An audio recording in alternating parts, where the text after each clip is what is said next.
रहा है कि हम लगातार कंज्यूम कर रहे हैं, हम धरती से बस लेते जा रहे हैं फसलों पे फसलें, उसको हम समय ही नहीं दे रहे हील होने का। इसमें क्या हो रहा है कि वो पराली दे दें और उसके बदले में खाद लेके जाएं और अपनी सॉइल को कंडीशन करें, तो उनके पैसे बचते हैं। कैसे अपने घर में गार्डनिंग कर सकते हैं, फार्मर्स के लिए पूरी प्लानिंग करी है स्टेप बाय स्टेप। तो सारे सोशल मीडिया पे हम अवेलेबल हैं, यूट्यूब, इंस्टाग्राम, लिंक्डइन, फेसबुक, जहाँ से भी आप ढूंढ सकते हैं। ग्रीन अफेयर का चैनल है, इस पे हम बहुत सारी सॉइल से रिलेटेड इन्फॉर्मेशन भी देते हैं। आयसर मोहाली में हमारा ऑफिस है, आप आके भी मिल सकते हैं। ਬਾਬੂਸ਼ਾਹੀ ਦੇਖ ਰਹੇ ਹੋ ਤੁਸੀਂ। ਅੱਜ ਖੇਤੀਬਾੜੀ ਮਸਲਿਆਂ ਤੇ ਗੱਲਬਾਤ ਕਰਾਂਗੇ। ਸੋਲਿਊਸ਼ਨਸ ਜਿਹੜੇ ਨੇ ਉਹ ਵੱਖ-ਵੱਖ ਜਿਹੜੇ ਖੇਤੀਬਾੜੀ ਮਾਹਰ ਨੇ ਉਹ ਦੱਸਦੇ ਰਹਿੰਦੇ ਨੇ ਕਿ ਚਾਹੇ ਉਹ ਪਰਾਲੀ ਦੀ ਸਮੱਸਿਆ ਨੂੰ ਲੈ ਕੇ ਹੋਣ ਜਾਂ ਜਿਹੜੀ ਪ੍ਰੋਡਿਊਸ ਦੀ ਕੁਆਲਿਟੀ ਹੈ ਉਹਨੂੰ ਇੰਪਰੂਵ ਕਰਨ ਨੂੰ ਲੈ ਕੇ ਹੋਣ। ਤੇ ਆਰਗੈਨਿਕ ਫਾਰਮਿੰਗ ਬਾਰੇ ਵੀ ਗੱਲਬਾਤ ਕਰਾਂਗੇ। ਸਾਡੇ ਨਾਲ ਕੋਮਲ ਜੈਸਵਾਲ ਮੌਜੂਦ ਨੇ, ਆਰਗੈਨਿਕ ਫਾਰਮਿੰਗ ਐਕਸਪਰਟ ਨੇ ਉਹ। ਤੇ ਪਰਾਲੀ ਦੇ ਮੁੱਦੇ 'ਤੇ ਵੀ ਇਹਨਾਂ ਨਾਲ ਗੱਲਬਾਤ ਕਰਾਂਗੇ। ਮੈਮ, ਕਿਸ ਤਰ੍ਹਾਂ ਦੇ ਨਾਲ ਪਹਿਲਾਂ ਤਾਂ ਮੈਂ ਚਾਹੂੰਗਾ ਕਿ ਜਿਹੜਾ ਤੁਸੀਂ ਸਾਰਿਆਂ ਨੇ ਮਿਲ ਕੇ MOU ਜਿਹੜਾ ਤੁਸੀਂ ਸਾਈਨ ਕਰ ਰਹੇ ਹੋ ਉਹਦਾ ਕੀ ਮੰਤਵ ਸੀਗਾ ਜੀ? तो जैसे कि सब जानते हैं कि पंजाब में पराली एक बहुत बड़ी समस्या है और हम सबको मिलकर इसका समाधान करना है। तो चरणों में इसको विभाजित करा है। सबसे पहले तो सबसे बड़े कंज्यूमर्स खाद के फार्मर्स होते हैं और ऑर्गेनिक वो गाय की गोबर खाद इस्तेमाल करते हैं या वर्मी कंपोस्ट आज जो बाज़ार में अवेलेबल है। दोनों ही में उनको समस्या ये आती है कि खरपतवार बढ़ जाती है, और खरपतवार इसीलिए बढ़ती है क्योंकि एक टेम्परेचर होता है, उस पर जाना होता है। कंपोस्ट को उतनी हीटिंग ज़रूरी है, तभी ये सीड्स मरते हैं, बट वो हो नहीं पाता है। तो फर्मेंटेड मैन्योर उस प्रॉब्लम को सॉल्व करती है। प्रॉपर टेम्परेचर पे जाके वो सीड जो वीड के सीड्स हैं उसको किल कर देती है और फिर फर्मेंटेशन प्रोसेस होता है। उसके साथ ही इसमें एडिशनल न्यूट्रिएंट्स भी है। क्या हो रहा है कि हम लगातार कंज्यूम कर रहे हैं, हम धरती से बस लेते जा रहे हैं फसलों पे फसलें, उसको हम समय ही नहीं दे रहे हील होने का। तो अब मैन्योर जो है वो ये काम करती है और माइक्रोब्स ये काम करते हैं। बेनिफिशियल फंगल और बैक्टीरियल रेशो बहुत ही डिसबैलेंस्ड है, ख़ास तौर से पंजाब में। तो इसको बैलेंस करने के लिए फर्मेंटेड मैन्योर में हमने इम्पॉर्टेंट फंगस और बैक्टीरिया का इनोकुलेशन किया, जिससे किसानों का भी बहुत सारा सॉइल कंडीशनिंग का जो खर्चा है, ह्यूमिक एसिड, फल्विक एसिड और बाकी जो वो डालते हैं वो उनका कम हो जाएगा। तो किसानों के लिए काफ़ी किफ़ायती है। और पराली काटना फिर उसको मल्च करना एक बहुत ही लेबर इंटेंसिव काम है। तो इसमें क्या हो रहा है कि वो पराली दे दें और उसके बदले में खाद लेके जाएं और अपनी सॉइल को कंडीशन करें, तो उनके पैसे बचते हैं। दूसरा, अगर वो ऐसा नहीं करना चाहते तो वो डायरेक्टली पैसे ले सकते हैं इस बात के। ਕੋਈ ਇਹਨੂੰ ਇੰਪਲੀਮੈਂਟ ਕੀਤਾ ਤੁਸੀਂ ਮੈਮ ਕੁਝ ਹਿੱਸਿਆਂ ਦੇ ਵਿੱਚ, ਤੇ ਉਹਦਾ ਕੀ ਰਿਜ਼ਲਟ ਮਿਲ ਰਿਹਾ ਜੀ?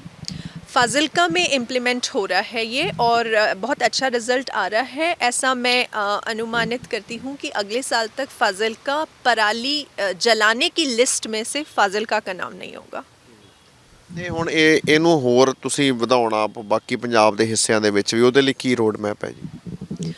तो पहुंचना तो पूरे भारत में चाहते हैं, क्योंकि पराली की एक समस्या है और सॉइल डिग्रेडेशन एक दूसरी समस्या भी है। तो इसके लिए किचन गार्डनर्स से अर्ज करते हैं कि वो अपने घर में जो लगा रहे हैं, तो उनके लिए हमने पूरा प्लान बनाया है, वो कैसे अपने घर में गार्डनिंग कर सकते हैं। फार्मर्स के लिए पूरी प्लानिंग करी है step by step, soil test करके पहले वो सॉइल को समझ लें, उसके बाद में कैसे उनको इनपुट्स डालने हैं और उनका जो लेबर इंटेंसिव काम है उसको कम करने की कोशिश की गई है। ये पूरा प्लान रेडी है। ਆਮ ਜਿਹੜੇ ਕਿਸਾਨ ਨੇ ਉਹ ਤੁਹਾਨੂੰ ਸੁਣਨਗੇ, ਉਹ ਕਿਸ ਤਰ੍ਹਾਂ ਦੇ ਨਾਲ ਤੁਹਾਡੇ ਨਾਲ ਸੰਪਰਕ ਕਰਦੇ ਨੇ, ਜਿਹੜੇ ਵੀ ਉਹਨਾਂ ਦੀਆਂ ਕੁਐਰੀਜ਼ ਹੈ ਤਾਂ ਉਹਦੇ ਬਾਰੇ ਫਿਰ ਉਹ ਕਿਵੇਂ ਜਾਣਨ ਉਹ? आज की डेट में तो बहुत सरल हो गया है। जो भी फार्मर्स जुड़ना चाहते हैं इस इनिशिएटिव से, तो सारे सोशल मीडिया पे हम अवेलेबल हैं, यूट्यूब, इंस्टाग्राम, लिंक्डइन, फेसबुक, जहाँ से भी आप ढूंढ सकते हैं। ग्रीन अफेयर का चैनल है, इस पे हम बहुत सारी सॉइल से रिलेटेड इन्फॉर्मेशन भी देते हैं। आयसर मोहाली में हमारा ऑफिस है, आप आके भी मिल सकते हैं। ਆਰਗੈਨਿਕ ਫਾਰਮਿੰਗ 'ਚ ਤੁਸੀਂ ਤੁਹਾਡੀ ਜਰਨੀ ਕਿੰਨੇ ਟਾਈਮ ਦੀ ਰਹੀ ਹੈਗੀ ਹੈ, ਤੇ ਕੋਈ ਰੈਵੋਲੂਸ਼ਨ ਤੁਸੀਂ ਦੇਖ ਰਹੇ ਹੋ? ਕਿਉਂਕਿ ਕਈ ਇਹ ਵੀ ਕਹਿੰਦੇ ਨੇ ਕਿ ਕੋਈ ਬਹੁਤਾ ਫਾਇਦਾ ਇਹਦੇ 'ਚ ਹੁੰਦਾ ਨਹੀਂ ਗਾ। ਤੁਸੀਂ ਕਿਵੇਂ ਸਾਰਾ ਇਹਨੂੰ ਡਰਾਬੈਕਸ ਵਗੈਰਾ ਐਨਾਲਾਈਜ਼ ਕਰਕੇ ਫਾਇਦੇ ਵੇਖ ਕੇ ਕੀ ਮਤਲਬ ਕਨਕਲੂਜਨ ਕੀ ਕੱਢਿਆ ਜੀ? देखिए, organic farming is the future, क्योंकि आज की डेट में 40 साल के नीचे के लोगों को हार्ट अटैक आ रहा है, दुनिया भर की बीमारियां बढ़ चुकी है। ये सब खाने की वजह से हो रहा है, पेस्टिसाइड केमिकल के यूज़ की वजह से हो रहा है, और इकोसिस्टम डिस्टर्ब हो गया है। ये भी बात सब जानते हैं, इस पे तो एम्फेसाइज करने का कोई ख़ास मतलब नहीं है।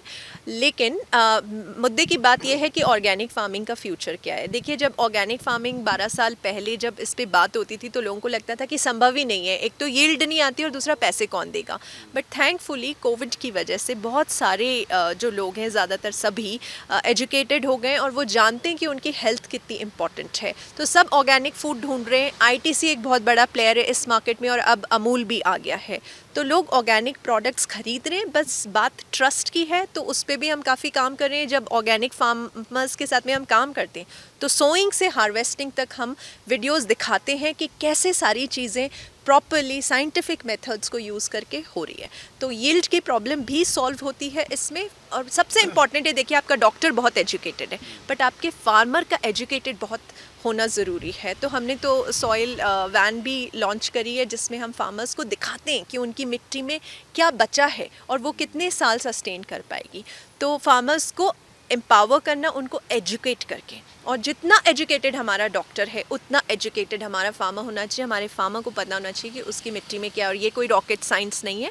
हमारे देश से शुरुआत हुई थी, बीच में कुछ परेशानियां आई, लेकिन अभी ये वापस स्टेबल हो रहा है, और काफ़ी कॉर्पोरेट हाउसेज हैं। एक्सपोर्ट का बहुत बड़ा स्कोप है। हम हर सैटरडे को लाइव भी करते हैं, जहाँ पे हम फार्मर्स को कहते हैं एमएसपी छोड़ो, आप तो एक्सपोर्ट की तैयारी करो, और सारा हमने प्लान करके रखा है। If you need any help, we are there for you.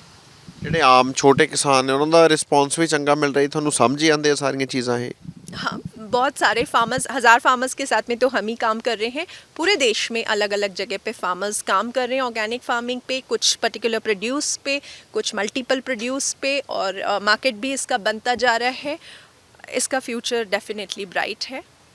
ठीक है, बहुत बहुत शुक्रिया। सो गलबात कर रहे ਸੀ ਅਸੀਂ ਇਸ ਬਾਰੇ ਕਿ ਜਿਹੜੇ ਕਈ ਚੈਲੰਜਸ ਨੇ ਫਾਰਮਿੰਗ ਦੇ ਵਿੱਚ, ਤੇ ਸਟਬਲ ਬਰਨਿੰਗ ਜਿਹੜਾ ਹੈਗਾ ਇੱਕ ਵੱਡਾ ਮੁੱਦਾ ਹੈਗਾ, ਤਾਂ ਉਹਦੇ ਆਲਟਰਨੇਟਿਵਸ ਕੀ ਹੋ ਸਕਦੇ ਨੇ। ਅੱਜ ਕੱਲ੍ਹ ਕਿਸਾਨਾਂ ਨੂੰ ਕਿਸ ਤਰ੍ਹਾਂ ਦੇ ਨਾਲ ਐਜੂਕੇਟ ਹੋਣ ਦੀ ਲੋੜ ਹੈ। ਸੋ ਇਹਨਾਂ ਸਾਰੇ ਮਸਲਿਆਂ 'ਤੇ ਕੋਮਲ ਜੈਸਵਾਲ ਜਿਹੜੇ ਕਿ ਐਕਸਪਰਟ ਨੇ, ਉਹਨਾਂ ਨੇ ਆਪਣੀ ਰਾਏ ਸਾਂਝੀ ਕੀਤੀ ਹੈ। ਚੰਡੀਗੜ੍ਹ ਤੋਂ ਕੈਮਰਾਮੈਨ ਆਕਾਸ਼ਦੀਪ ਦੇ ਨਾਲ ਹਰਸ਼ਬਾਬ ਸਿੰਘ ਸਿੱਧੂ, ਬਾਬੂਸ਼ਾਹੀ ਟਾਈਮਸ।